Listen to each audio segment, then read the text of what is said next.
Olá, queridos. Hoje gostaria que meditássemos sobre uma passagem na vida do nosso Mestre que sempre me chama muita atenção.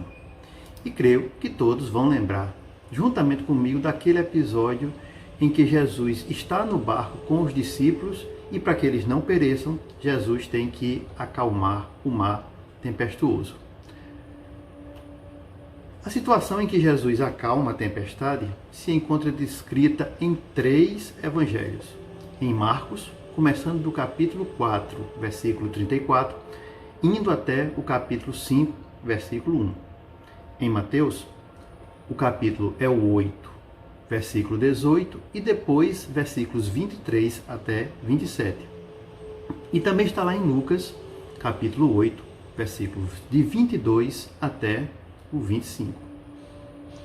A primeira coisa que eu gostaria que nós prestássemos atenção desde o início e mantivéssemos firme em nossas mentes é que em todos os 3 evangelhos o episódio começa com Jesus fazendo uma declaração: passemos para a outra margem. Marcos 4:35, Mateus 8:18 e Lucas 8:22. Outro detalhe interessante desse episódio é que já era tarde e Jesus e os discípulos tinham atendido muitas pessoas. Jesus tinha no seu grupo homens experimentados em navegar exatamente naquelas águas. E seguramente ele já estava muito cansado. Não seria equivocado a gente imaginar que exatamente por causa disso o mestre pegou um travesseiro e se pôs a dormir lá na parte de trás do barco. Como todos nós sabemos, o que se sucedeu foi que levantou-se grande temporal de vento e as ondas se arremessaram contra o barco, de modo que o mesmo já estava a encher-se de água, e os discípulos, apavorados, diante da iminência de morte, correram para Jesus e o acordaram, dizendo: Mestre, não te importa que pereçamos? Diante disso, Jesus acordou, repreendeu o vento e disse ao mar: acalma-te, emudece. E o vento se aquietou e fez grande bonança. Já com o mar calmo, Jesus admoestou aos seus discípulos, dizendo: por que é que sois tímidos e por que não tendes fé? E o final da história, conforme Marcos 5, versículo 1, é exatamente esse: chegaram do outro lado, na terra dos Gerasenos. Geralmente, queridos, quando lemos essas passagens, o que nos chama a atenção é a tranquilidade de Jesus dormindo lá no meio da tempestade, ou então a manifestação do poder divino do Mestre sobre a natureza, quando ele verbalmente ordena ao vento e às águas, e esses obedecem. Mas hoje eu gostaria que olhássemos para um outro detalhe dessa história de Jesus.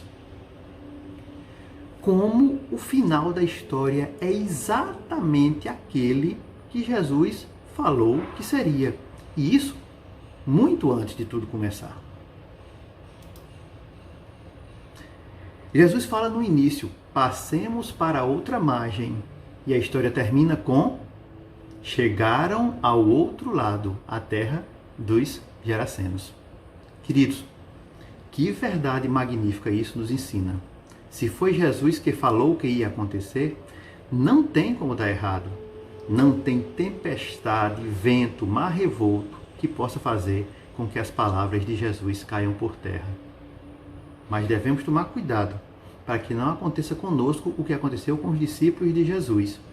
Eles ouviram a palavra de Jesus, mas logo se deixaram atemorizar pelas circunstâncias que se sucederam e ficaram apavorados. Deus tem uma forma própria dele agir e tem o tempo dele para cumprir aquilo que nos promete. As Escrituras nos dão bons exemplos disso. Num primeiro caso, em Josué capítulo 6, foi tudo muito rápido. Deus disse para Josué: olha, entreguei na tua mão Jericó, o seu rei e os seus valentes. Vós, pois, todos os homens de guerra, rodeareis a cidade cercando-a uma vez, e assim fareis por 6 dias. 7 sacerdotes levarão 7 trombetas de chifre de carneiro adiante da arca. No 7º dia, rodeareis a cidade 7 vezes, e os sacerdotes tocarão as trombetas. E será que, tocando-se longamente a trombeta de chifre de carneiro, ouvindo voz, o sonido dela, todo o povo gritará com grande grita, e o muro da cidade cairá abaixo, e o povo subirá nele, cada qual em frente de si. Em apenas 7 dias depois disso, está escrito: gritou, pois, o povo, e os sacerdotes tocaram as trombetas. Tendo ouvido o povo o sonido da trombeta e levantado grande grito, ruíram as muralhas, e o povo subiu à cidade, cada qual em frente de si, e a tomaram. Rápido, Deus prometeu a Josué, 7 dias depois estava cumprido. Mas num segundo caso, a história de Abrão foi um tanto diferente. Essa promessa de Deus feita a ele levou um certo tempo, mas também se cumpriu cabalmente. Isso está lá em Gênesis capítulo 12. Os versículos são os de 1 a 13 que nós conhecemos. Ora, disse o Senhor a Abrão: sai de tua terra, da tua parentela e da casa de teu pai, e vai para a terra que te mostrarei. De ti farei uma grande nação,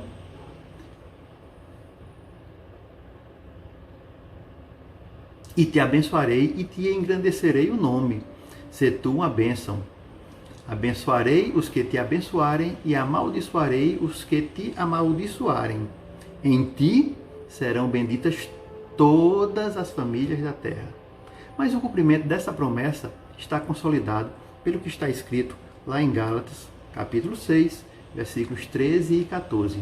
Cristo nos resgatou da maldição da lei, fazendo-se Ele próprio maldição em nosso lugar, porque está escrito: maldito todo aquele que for pendurado em madeiro, para que a bênção de Deus chegasse aos gentios em Jesus Cristo, e a fim de que recebêssemos pela fé o Espírito Santo prometido.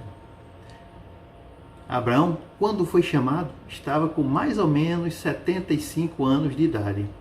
Ele viveu por volta de 1800 a.C., ou seja, a promessa divina só foi cumprida aproximadamente 1700 anos depois de feita. Queridos, nós temos uma promessa do Senhor. E essa promessa, ela deve nos inspirar a seguir adiante cada um dos dias da nossa vida. Vi também a cidade santa, a nova Jerusalém, que descia do céu, da parte de Deus, ataviada como noiva, adornada para seu esposo. Então ouvi grande voz vinda do trono, dizendo: eis o tabernáculo de Deus para com os homens. Deus habitará com eles, eles serão o povo de Deus, e Deus mesmo estará com eles. E lhes enxugará dos olhos toda lágrima, e a morte já não existirá, já não haverá luto, nem pranto, nem dor, porque as primeiras coisas já passaram. Apocalipse, capítulo 21, versículos de 2 até 4. Essa promessa, queridos, vai se cumprir exatamente assim como está escrito. Se foi Deus quem disse que nós chegaríamos à outra margem do lago, o final indubitável da nossa história certamente será lá, do outro lado. Paz abundante seja sobre cada um de nossos corações.